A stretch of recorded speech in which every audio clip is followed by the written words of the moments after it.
Yes guys, what's going on? Welcome back to the channel. Hope you all had a great weekend and a happy Monday to you all. We are into episode number 17 of the Sheffield Wednesday Rebuild Career Mode here on EAFC25, and we are entering Season 2 with Sheffield Wednesday. Obviously back in the Championship. Obviously we finished 15th last season, so obviously looking to improve on that. Just looking in the background at the objectives from the board, but obviously we do have our own objectives as well. Ultimately the board want us to finish mid-table. We finished 15th last season, so we're looking to possibly, if we can, our target is to break into that top 10. Obviously we don't want to fall backwards from that 15th spot and obviously head towards relegation places, but if we can finish with the top 10, I'll be really happy. If we can make a push to the playoffs, even happier. So let's see how this season goes. Just looking at the team in the background, obviously it's where we left off last season. Ollie Scholes is still here, but he will be returning to West Ham in just a couple of days, and obviously we have got the youngsters that are 1 year ahead of their development now as well. So we're just looking at the squad, any players we can possibly look to loan out from the youngsters. Obviously we've got some good players in positions already, so it's just about obviously if we can get some lesser players that aren't necessarily going to get as much game time, if we can get them out on loan, get them some game time and develop them, because obviously we have got a fairly filled out squad now with the youngsters that have come through. And we also do look at putting a couple of players up for sale as well, because the transfer strategy, obviously last season the transfer strategy was all around only free agents and only loan deals coming in, obviously not putting anyone above our current highest wage earner, which is Barry Bannon, and a couple of others on £9,000 a week. And the sort of transfer strategy for this season, at least for the summer transfer window, is, and you can see Ollie Scholes' loan there has expired, the transfer strategy for this summer is we can only, still free agents, we can still buy, or we can still add free agents into the team as long as they don't go above that 9k salary. We can still bring loan players in as long as obviously we don't pay a loan fee, which I don't think is a feature on EAFC25 anyway, so that's absolutely fine. The only difference to last season, which we are going to add, is that we can now spend money on players. However, we can only spend the money that we get in from the players we sell. So for example, you see there, we did sell Fasiri for £300,000, which means we can now buy a player, but we could only spend £300,000. If we sold another player for say £3 million, we could then add the two totals together, and then we could buy a player for £3.3 million, or we could buy a number of players as long as it doesn't total more than £3.3 million. So hopefully that's a fairly okay transfer strategy. Obviously, as we said throughout last season, we want to keep it realistic in terms of what's going on with Sheffield Wednesday, but obviously transfers is a big thing as part of career mode, so obviously we want to keep it entertaining as well. So I think that will be the route we go down, and obviously that's £300,000 banked already from the sale of Fasiri, and then obviously if we do sell anyone else, we could obviously add that transfer budget to the signings we can make. And obviously it makes us think a little bit more as well in terms of we might have to get rid of some bigger players in the team, or some of the youngsters that are really developing and playing well, in order to sort of fill out the squad a little bit more. So we'll see how that looks. But the first signing we actually do make is another free agent, Jordan Amavi, ex-Aston Villa, I believe, left back. Obviously we had Ollie Scholes in last season on loan in left back to sort of rotate with Max Lowe in that left back position, but we wanted to get someone permanent in, and we did look on the free market and we did get Jordan Amavi. He's 31 years old, so he's not sort of going to improve too much from where he is. He's in a similar level to Max Lowe, to be fair. So I think on a rotation basis, we will still probably have Max Lowe as our starting left back at the start of the season, but they can definitely rotate throughout the season, and obviously hopefully they can both do a job for us there. And then a couple of departures, Charlie McNeil loans out, obviously he put a loan request in at the end of last season, so we send him to FC Cologne. And then our big sale so far is actually Olaf Kabaki, 2.1 million, so our overall transfer budget we can spend now is up to £2.4 million. We didn't necessarily want to get rid of Kabaki if we didn't have to, but with the new transfer strategy, we do obviously have Alex Campbell down on that left wing. We do have some other good youngsters on the wings as well. We do have Devin Long, we've got Paul Sullivan as well, so we have got some good wingers that can play there. So we didn't sort of shy away from letting Kabaki go, just bring some funds in. Obviously we can look to use those funds going forward. And after the youth tournament, the first game of the new season actually starts where we finished season 1 away to Watford. They were our last game of the season last season away from home, and we do get them in the first game of the season again away from home, so hopefully we can start off on a good lens. We know Watford are a good team. We're pretty much starting the exact same team. The only player we've brought in so far is that signing of Jordan Amavi in left back. He's not starting this game, he is on the bench, but obviously the squad we've got, we played some good games. We beat Watford on the last game of the season last year as well, so hopefully we can come in and do the same thing here. We got a really good chance there from Ugbo. Unfortunately for him, from point blank range, he just fired at the goalkeeper to keep the scores at 0-0. I mean, a decent shot there after a mistake from the defender, just flew wide of the post, and again the scores do stay at 0-0. But the ball comes in again, it's Ugbo again, really point blank range there, gets a header in from that cross from Jamal Lowe, but Dan Backman was there to make the save. And we do get another chance just before half time here. Nathaniel Chalobah picks the ball up on his left foot, gets the shot away, but unfortunately Dan Backman once again tips that ball around the post, and the scores stay 0-0 going into half time. But into the second half, Jan Valery picks up the ball here down the right hand side. He looks to get a low cross into Ugbo. Ugbo sees Ingleson in really good space, but unfortunately on his right foot, weaker right foot, he can't quite hit the target, which is really disappointing, especially from a distance he was out from the goal. But it was Watford who then got another chance, good shot there, but Pierce Charles once again tips that ball around the post. Pierce Charles obviously had a really good season for us last season, so hopefully he can carry on where he left off last season as well, and hopefully cut out the small mistakes he made. But then from a resulting corner, it falls to Rachovic, but fortunately for us, Pierce Charles gets a little fingertip to it and tips the ball over the crossbar for another corner, which came to nothing.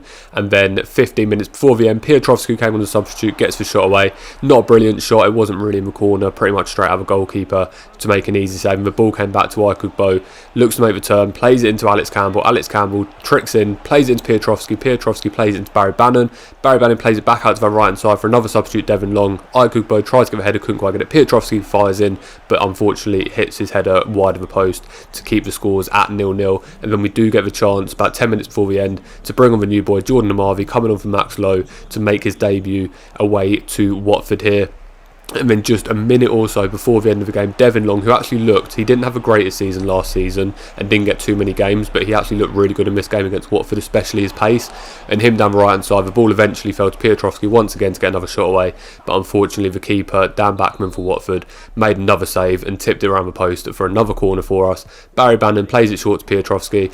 Piotrowski swings it in, Jan Valery gets the header, but unfortunately a really poor header puts it wide of the post, and that was that for this game. But a message from Jordan Amavi saying obviously he could have contributed more, but thanks for obviously giving him his debut. So we said to him, obviously, don't blame yourself. And then we did decide after that game to have a look at our current youth academy and see if there's anyone we wanted to sort of let go from youth academy we weren't looking to sort of progress. And the first one of those was Danny Cordoba, the Mexican. We did release him. The next one was Nathan Brown, the central defensive midfielder. We released him. This is all obviously based on overalls, potentials, and also the players we've got in the positions already. And then two more players we released, Tapia there, the right winger, and Dinu, the left winger as well. We did decide to get rid of them two as a final change to the youth academy. So the rest of them all staying in for now. Obviously we'll keep looking over it throughout the rest of the season, and then it was time to reassign our youth scouts to bring some more young players in. We've had really good success with some of the youth players. We've had Kai Drake, Devin Long, Alex Campbell's obviously a big one, Austin Hayward in the midfield, Parkinson the goalkeeper as well. So we were looking to obviously build on our youth academy as well. And we did originally go for a striker for the English scout in England, and then the second one we went for, we actually decided to go all the way to Scandinavia, I believe it's in Scandinavia anyway, to Iceland. Obviously we've got Ingleson from Iceland, so we wanted to bring him a friend over, get him out for 6 months, and to bring back a goalkeeper. Looking for that sort of, I know he's Danish, but looking for that sort of Peter Schmeichel kind of goalkeeper from that area of the world. So hopefully we can get some good young players coming through from those two scout reports. And we go into the second game and the final game of the episode. It is the EFL Cup. It is away from home against Bromley with a lot of changes here. Parkinson in goal, Drake and Otigbayo coming in, Jordan Amavi making his first start, Kadam Maturi starting up front as well. So a lot of change obviously against Bromley. They are a League 2 team, so although we're away from home and obviously we didn't have much success in either of the cups in the last season, hopefully we should be able to, now the younger players are one season more advanced in their development, hopefully we should be able to get through this game fairly smoothly. And 15 minutes in the first chance of the game, Kadamaturi plays it into Devin Long with his left foot, but a really poor shot straight down the throat of Smith, the Bromley goalkeeper, and unfortunately we couldn't get anything there. But just a couple of minutes later, another good chance, Campbell gets on the left hand side, flicks it in, Kadamaturi's there and he heads it in. Obviously Kadamaturi obviously deputised for Aykugbo's long-term injury last season, and Kadamateri picks up just where he left off and gets his second goal of the game there. Nice little finish with his right foot just to bend it around the goalkeeper to give us 2-0 lead. You might see there as well that Kadamateri actually, when he scored that first goal, he did actually pick up an injury, unfortunately, so he's not going to last out the whole game. We do change him at half-time, which you will see, but obviously a 2-0 lead going into sort of the first 30 minutes of the game. We felt fairly comfortable in this game. We didn't feel that Bromley were really going to come back and be able to get anything from this game. And that's the half-time whistle there after that corner from Bromley. Bromley didn't really have any opportunities. To be fair, we didn't have too many other opportunities in the 2 goals we scored, but obviously we got the 2 goals. We were comfortable. We felt confident we weren't going to concede, which was the main thing. And obviously if we can just not concede, we'll win the game 2-0. But we do, as I say, make that change. Kadamateri, although he scored 2 goals, we want to obviously protect him for the future of the season. So we do take him off and bring Paul Sullivan into striker. But unfortunately, it was Bromley who came back this time. Arthurs gets the ball in the middle of the park and just fires it past Parkinson in goal to bring the scores to 2-1. Just going back to obviously Paul Sullivan's substitution, obviously he is a winger currently, but from the start when he came in, we actually did want to move him into a striker role, so hopefully we can just get him a few minutes here and there as a striker, and hopefully he can aid his development. But obviously 2-1, unfortunately Palmer gives a really poor pass over to Piotrowski and right back, and it's intercepted by the Bromley attacker. Ball falls to Kabamba, and a really good finish to be fair there from Kabamba with his left foot, fires it past Parkinson in our goal. And where we were comfortable at half time at 2-0 up, a couple of mistakes from ourselves. Obviously, like I say, Liam Palmer gave the ball away there, a really poor pass in the conditions, and we actually get pegged back to 2-2. Kabamba beats the defender there as well, gets the shot away, but fortunately for us, Parkinson, the young goalkeeper, stood strong and kept the ball out back of the net, because otherwise that would have been really, really poor, because we would have gone 3-2 down and probably lost this game. But we do get the last opportunity of the game. Ball falls to that man, Paul Sullivan. Good, decent shot, but unfortunately fairly down the middle, and a good save from the Bromley goalkeeper to keep the score at 2-2, and unfortunately that is how it ended. So before the game, wouldn't have taken a 2-2 draw. Half time, definitely wouldn't have taken a 2-2 draw based on the fact we were 2-0 up and we were comfortable at that point.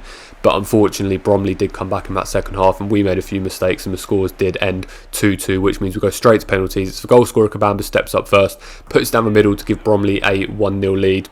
And then our first penalty taker is the signing from last season, Piotrowski. He gets a shot away, just sneaks it underneath goalkeeper, dived the right way, but fortunately couldn't quite reach it to put the scores back to 1-0. Arthur steps up for Bromley, decent save from Parkinson there to keep the scores at 1-0 and have that first miss. The new boy, Jordan Amavi, steps up, sends it to his left, goalkeeper doesn't move. We now take the lead. Whiteley steps up for Bromley, another good save from Parkinson there to give us a real advantage in this penalty shootout. Then it's the man who made the mistake, Palmer, gets the shot away, down the middle, powerful, goalkeeper dives, and we do take the lead. And then Dennis needs to score here for Bromley to keep them in the game, but unfortunately for him, unfortunately for us, the young goalkeeper Parkinson keeps that one out. So 3 penalty saves from 4 for the young goalkeeper. Obviously Pierce Charles had a really good season last season, so Parkinson didn't get too many opportunities, but if Parkinson performs like that, then who knows where we'll end up. He could definitely get some more chances in this team, so really good for him. And obviously we do advance to the next round of the EFL Cup, but unfortunately it did come at a price. As I say, Kadamateri unfortunately out for 4 weeks with a sprained knee, so obviously we have got Aykugbo, so not major, but hopefully he will come back sooner rather than later. But that is going to bring the episode to an end. As always, please like and subscribe to follow the journey, comment any suggestions down below, keep an eye out for episode 18 in the next couple of days. Take care of yourselves, and I'll see you in the next one. Bye bye.